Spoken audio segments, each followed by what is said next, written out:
Ladies and gentlemen, Canada 2017, and you'll notice that the weather is wet. We'll make a decent start. That wasn't too bad, but you'll notice immediately my troubles start. I smashed through the 50-meter board, and there's cars all over the place in front of me. There's nothing I can do about that. They just got tangled together. I couldn't stop. I have front wing damage already.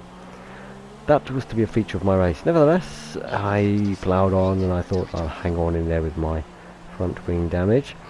I lost so much time. You can see Craig's just rejoined now ahead of me on lap 7. I'm continuing around. My tyres are fine, but you can see that Kurt Craig's had an incident or something, and he's come out still ahead of me after his pit stop.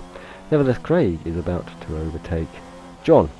John's the car immediately ahead of him, and Craig's right on his gearbox. Craig wants to get on with it, as you can see. I'm thinking to myself, they could easily come together. So let's keep an eye on this. Side by side moments of mayhem avoided. They kept it together somehow. To be honest, I think Craig was being a little cautious. He can see again an opportunity, but decides better of it. They're slowing each other down slightly, but I really don't want to get too much involved in this. Away we go, and in fact at the end of this straight here I think you'll find, and you'll see Craig slip through on the inside, and John finally has to let him go. There we go. I was so busy watching them I clonk all over the curves and lose time. Never mind, but what this does is that it means that by lap 9 I'm on John's tail still. Me and John actually had a very good race. He kept going, kept out of trouble, picked up a podium. At this point, we're looking at P6, I think. But what you're going to find is that I'm thinking of having to go at John, but he's not slow. And although he has a few moments, or here on lap 9, you can see I can get close. I can think about it, but again, I've got to be wary of any further damage to my car. Essentially, my strategy is a one-stop. You see. And we're nowhere near my pit window. So here we go, me versus John. I can brake quite late.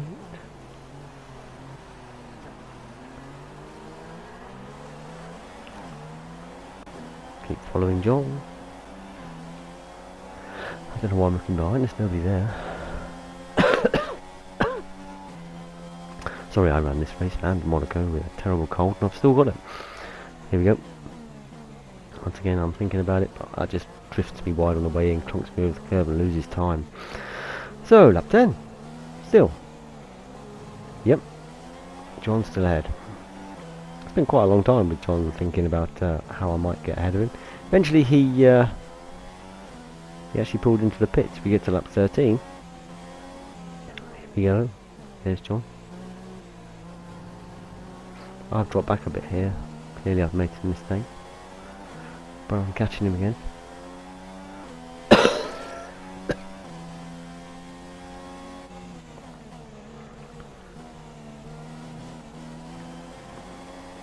John's settling in. Lap 13. I keep checking on my front wing, but it's not got any worse, as you can see. Struggle it around the hairpin a little bit. Possibly got a slightly better run through there. Lap 14. I managed to catch up with John. Traffic ahead. Is this a chance? Is this a chance? Nope. Ken's very polite there. Very nice. Gets right out of our way. There's a yellow flag ahead. I'm getting excited. Clobbering over the curves a bit. Taking a few risks. Getting quite close. But no. John's kept to the line. Made a good exit.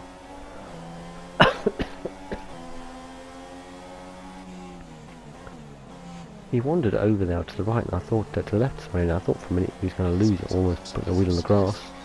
Gave me the opportunity, possibly coming out here. But you can see the drying line. You can see John goes defensive. He goes a bit long. I come back, but I'm on the wet stuff. He's on the drier stuff. He has the traction Down we go. And you're just about to see, I think, I have a thought about going here. No. Best not to. Nope. He's covered it nicely. And once again, rather on a curve puts me back again. John makes no mistakes. Into lap 15.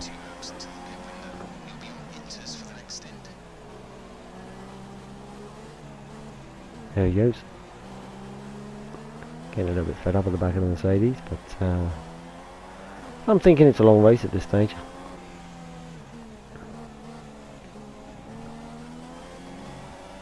Craig had cleared off, but we'll see him a bit later on actually. John has a slightly tentative entry to the chicane. That puts me back with him.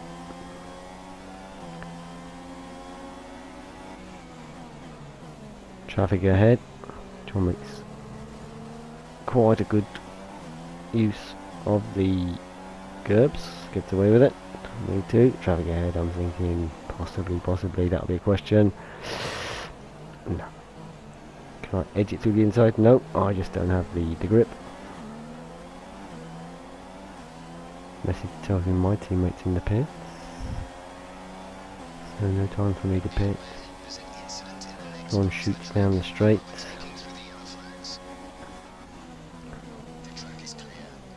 And shoots into the pits. So now I think to myself, right, lap 15, I've got to make up time. I've got to do a better in lap than John does on his out lap.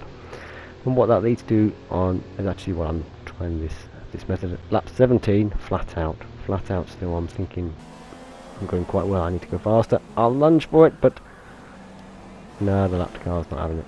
Comes straight across and wipes me. That's quite a big blow. Cost me quite a lot of time, and that really removed me from any challenge to John.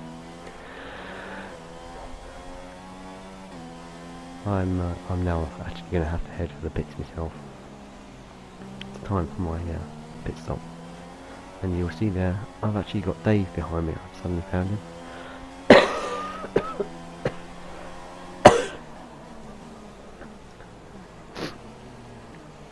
Try and keep out of his way and rather overdo it.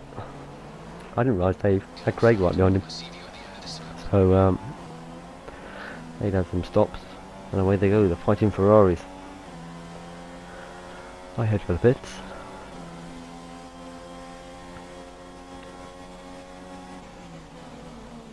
In we go. As I say, later on we did see Craig briefly. If you keep your eye out on the left, as we go around this corner, you'll see a very slow moving Ferrari. There he goes across the road. That's Craig. And although he caught me up at the end, he didn't manage to repass. And that was about it for me. Thank you.